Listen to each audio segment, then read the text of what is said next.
Está em Provérbios, capítulo 26. Por quê? Já ouviu alguém falar? Por quê? Parece aquela criancinha pequenininha que está começando a descobrir a vida. Ô vovô, por quê? Não é? Ô vovó, mamãe, o papai. Provérbios 26, 2. Por que é o mal tentando na minha vida? Por quê? Por quê? E ele diz assim, Provérbios 26, 2. Como o pássaro no seu vaguear e como a andorinha no seu voo, assim a maldição sem causa não virá. A causa, bem, geralmente quando estamos enfrentando uma luta, logo nós procuramos em nós pecado, erro, não é? Verdade. E o missionário R. Soares até fala, quando ele passou em 1984, de 82 a 84, um resfriado que não saía de jeito nenhum.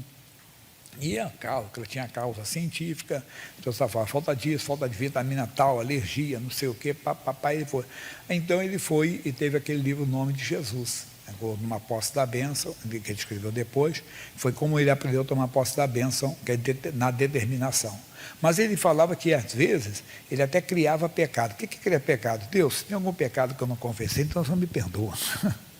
Eu acho que todo mundo passa por isso. Outra coisa é que nós, entenda bem, às vezes até confessamos o mesmo pecado várias vezes. Todo mundo já caiu nesse erro aqui. Você pede perdão por um erro, por uma falha, e quando você está enfrentando uma luta que você não consegue uma resposta imediata, você então fala com Deus, Deus, se aquele pecado eu perdoo, mais uma vez eu te peço perdão. Todo mundo comete esse erro, porque é verdade, o pecado, ele não precisa nem ser praticado, se você atender ele só no coração. Lembra do Salmo 66, versículo 18, o que diz o Salmo 66, 18? Se eu atender a iniquidade no meu coração, o Senhor não me ouvirá. Quando é que você atende a iniquidade? Não é só como Jesus falou em Mateus 5, 28, se você olhar para uma pessoa e desejá-la no coração, mesmo que ninguém saiba, Deus já sabe, você já cometeu o pecado, você tem que se arrepender. Nesse caso, é pedir perdão só para Deus. Jesus falou, eu, porém, vos digo que qualquer que atentar numa mulher para cobiçar, já em seu coração cometeu adultério com ela, como vice-versa, né? Então a pessoa, às vezes, atende isso no coração, ninguém sabe, tem um desejo secreto, mas se ele fosse meu marido, se ela fosse a minha mulher, mas não é. Você não pode pensar nele como seu marido, nela como sua mulher, porque não é. Ainda por cima, se ele tem esposa ou se ela tem marido, muito menos. Ou se você tem marido, se o senhor tem esposa, aí muito menos ainda. Mas até mesmo o solteiro, o entenda bem, você não pode desejar uma pessoa. Mas não é só isso, não. Atender o ódio no coração, porque a pessoa te feriu, te humilhou, e lá no seu coração você deseja que alguma coisa errada aconteça com ela. Como então, só no coração, só em atender é errado. Em Atos dos Apóstolos, capítulo 7, versículo 39, o Estevão fez um discurso muito grande sobre o cristianismo, explicando para os judeus, né? E ele chegou a esse ponto aqui, ele falou assim, 7, 39, ao qual nossos pais não quiseram obedecer, antes o rejeitaram, e em seu coração se tornaram o Egito. Então não é só atender um adultério, uma prostituição, um ódio, mas é qualquer coisa contra para rejeitar a palavra. No seu coração você diz mais ou menos assim, não é desse jeito. Eu não creio dessa maneira. Então lá no seu coração, no seu íntimo, você está abrindo a porta para o inimigo entrar. Maldição sem causa no segundo. Então pecado, Fernando de Lima canta, estou fora. Bem claro. Um homem falou a respeito de Jesus, quando em João, do lado aqui de Atos, 9,31, nós vamos citar bastante passagens aqui. 9,31, ele diz assim, João 9,31, do lado de Atos, antes de Atos é João. Ora, nós sabemos que Deus não ouve a quem? A pecadores. Mas se alguém é temente a Deus e faz a sua vontade, a esse ouve. Então, pecado é uma das causas, mas nem sempre é o pecado. Como o missionário falou, que ele orava, ele já era pregador do evangelho, muita gente era curada em suas reuniões, pessoas cegas eram curadas. Um homem chamado Jorge, Nova Iguaçu, uma cidade do Rio de Janeiro, no Grande Rio lá, Baixada Fluminense, o homem foi curado de cegueira. E outros casos que podemos dizer, nós tínhamos o seu Joaquim, o senhor que hoje já está na glória, mas morreu com 90 e poucos anos, ele tinha uma sinusite tão forte que ele falava, exalava um cheiro ruim, entenda bem, da sinusite, e ele foi curado. Até foi que ele era muito emotivo, eu conheci bastante o seu Joaquim, e quando ele estava com o missionário contar, sempre ele contava, missionário, eu nunca esqueço, o senhor que orou, e eu fui curado da sinusite, que cheirava mal, e tudo, e ele se emocionava. E o missionário falava assim para Jesus no coração dele, e a minha só não cura em Jesus, que ele tinha resfriado. Até que então houve esse entendimento, né, da determinação, que você não tem que pedir a Jesus para fazer algo que ele mandou você fazer. Por exemplo, expulsar demônios. Jesus não expulsa demônios. Ué, não, ele mandou você expulsar em nome dele.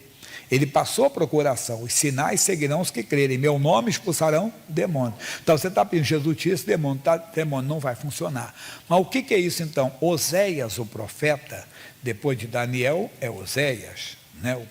O Oséias logo depois é o chamado profeta menor. Capítulo 4, versículo 6, ele diz assim, o meu povo foi destruído, por quê? Porque pecou? Porque lhe faltou o conhecimento. Então a maldição sem causa não se cumpre, às vezes é o pecado, às vezes não é pecado, às vezes é falta de conhecimento. No caso do missionário, o que era? Falta de conhecimento. Quando ele teve o conhecimento, ele praticou. Agora, alguns rejeitam, ele é assim, porque tu rejeitaste o conhecimento. Tem gente que ouve, não creio dessa maneira. Tem gente que chega até debochar, determinar que esse pessoal que fica exigindo de Deus, ninguém exige nada de Deus. Ele é Senhor, nós somos servos. Como é que você pode exigir uma coisa de Deus? Se Ele é Senhor, nós somos servos. Você é doido de exigir alguma coisa de Deus? Ele é Senhor, nós somos servos. Então como é que vamos dar? E somos filhos, Ele é Pai, somos filhos obedientes, sabemos que o nosso Pai é amoroso. Então não entra nessa, é cascata do diabo querendo confundir. Então, é falta de conhecimento, mas cuidado, porque tu rejeitaste o conhecimento, também eu te rejeitarei. Andarão dois juntos? Se não estiverem de acordo. Você recebe o conhecimento e despreza, rejeita. Não creio dessa maneira, não. Esse negócio de determinação, não creio dessa maneira, você está rejeitando. É como o pecado. A pessoa, eu não creio dessa maneira. Eu creio se não deu certo, não deu certo, acabou, acabou. Não. A Bíblia diz que um Deus jamais separa um.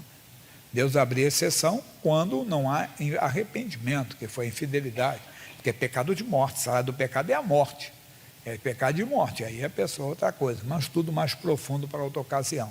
Só estou dizendo que cuidado para você não rejeitar o conhecimento.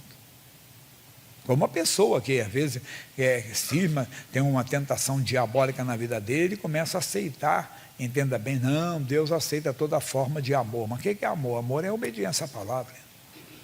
Cuidado para você não rejeitar o conhecimento. Então, segunda causa, nós vimos primeiro o pecado e agora vimos exatamente isso, né? E vamos para o livro de Juízes, capítulo 6, versículos 7, 8, 9.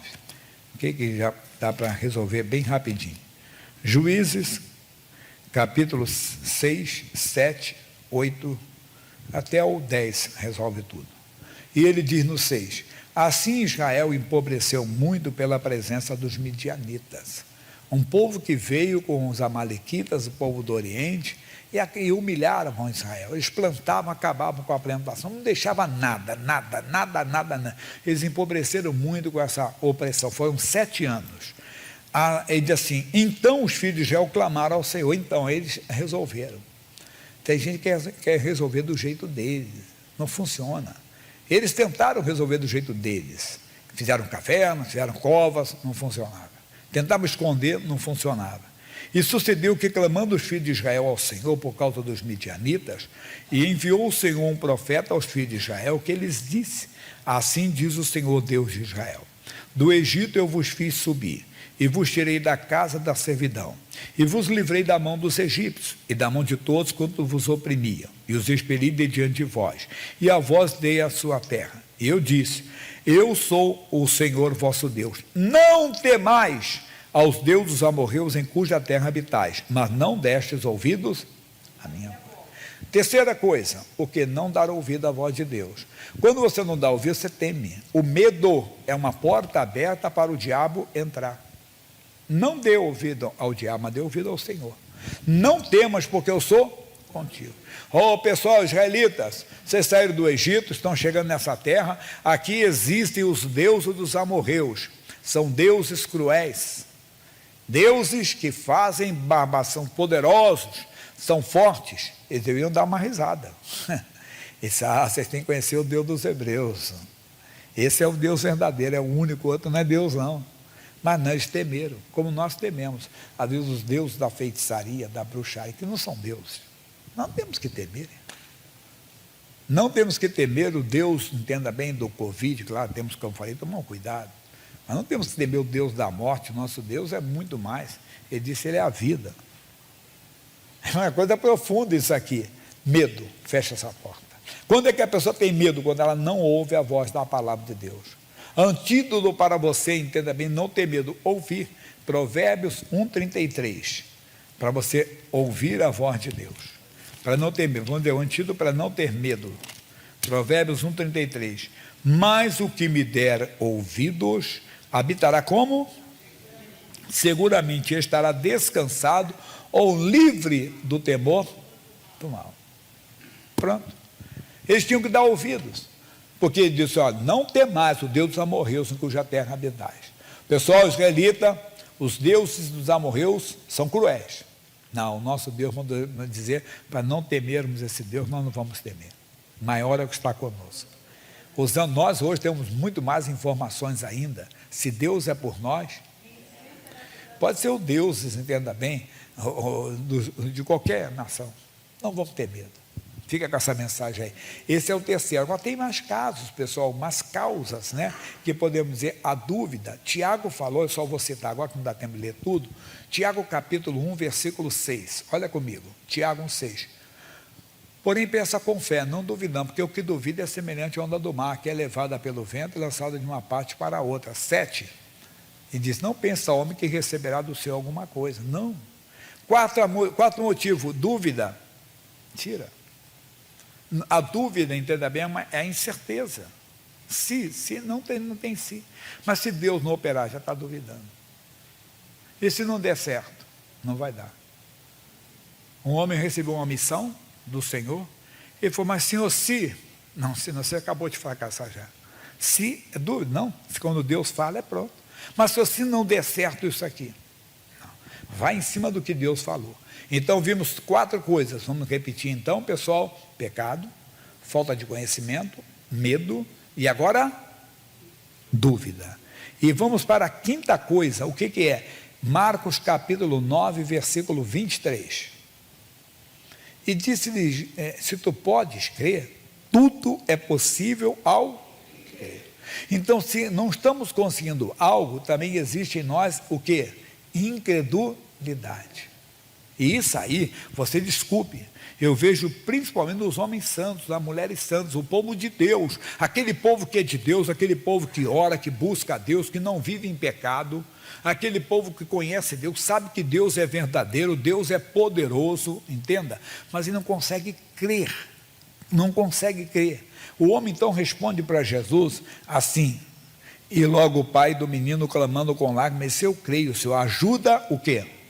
A minha incredulidade. Peça para Deus, ajuda a minha incredulidade, porque eu não estou vendo a tua glória. Ele disse lá em João 11,40, quem crê, verá a glória de Deus. Se eu não estou vendo a glória, é que eu não estou conseguindo crer. Então, resumo para você do que você está ouvindo, que o dia todo está me dando mais detalhes ainda. 5 coisas profundas que nós vimos. Maldição sem causa não se cumpre. As 5 causas que vimos aqui, claro que podemos buscar mais. Vimos o pecado, vimos o que? A falta de conhecimento, vimos o medo, vimos a dúvida e vimos a incredulidade. Segura essa palavra.